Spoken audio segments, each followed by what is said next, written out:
I was dyslexic. I had no understanding of schoolwork whatsoever. I certainly would have failed IQ tests, and you know, it's one of the reasons I left school when I was 15 years old. And if I'm not interested in something, you know, you know, I don't grasp it.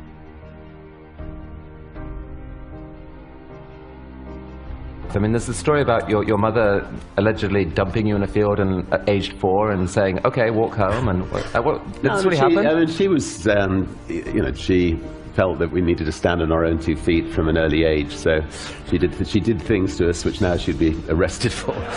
So, yeah, such as, you know, pushing us out of the car and telling us to find our own way to Granny's about 5 miles before we actually got there,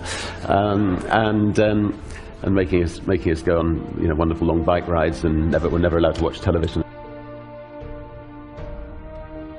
I just love learning, and I'm incredibly inquisitive, and I love taking on the status quo and trying to turn it upside down. So I've seen life as one long learning process, and if I see, if I fly on somebody else's airline and find the experience is not a pleasant one, which it wasn't 21 years ago, then I think, well, maybe I can create the kind of airline that I'd like to fly on, and so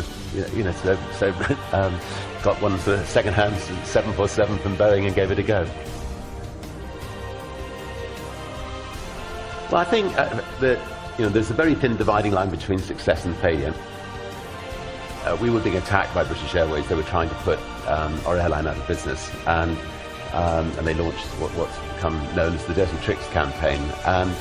And I realised that the whole empire was likely to come crashing down unless I chipped in a chip. And in order to protect the jobs of the people who work for the airline and protect the jobs of the people who work for the record company, I had to sell the family jewelry to protect the airline.